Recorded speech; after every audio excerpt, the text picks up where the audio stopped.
Why was it so hard for Israelites to trust Moses and leave Egypt? Chapter 2 Pharaoh of New Book, Unfit Leaders, Analogy Excerpt.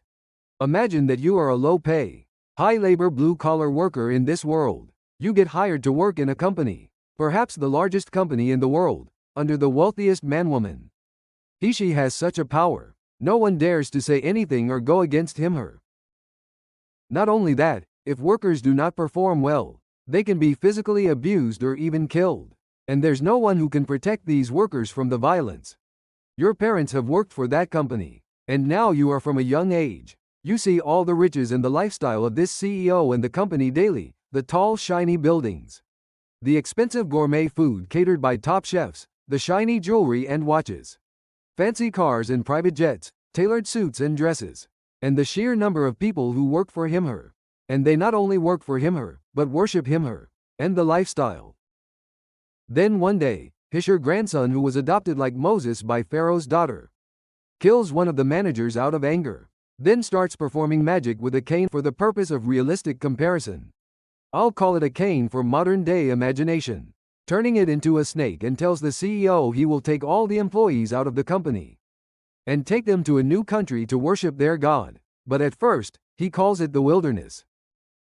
How would you perceive this situation? Would you follow this grandson, who just rebelled and killed someone willingly at an instant, performed magic to show the cane can turn into a snake, but has nothing material if he leaves CEO's family, and you don't know this wilderness or the new land?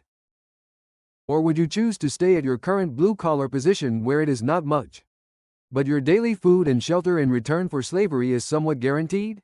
Our human nature would not make it easy nor possible to leave in an instant to follow this grandson without seeing and understanding first.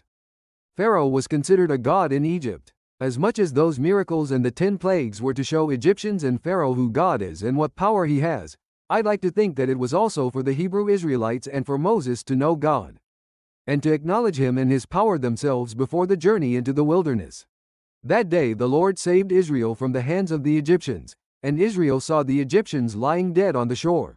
And when the Israelites saw the mighty hand of the Lord displayed against the Egyptians, the people feared the Lord and put their trust in him and in Moses his servant. For by now I could have put out my hand and struck you and your people, and you would then have been cut off from the earth. But indeed for this very reason I have allowed you to live, in order to show you my power and in order that my name may be proclaimed throughout the earth. An excerpt from Chapter 2 Pharaoh from upcoming book, The Unfit Leaders, written without help of AI. Like and follow for more.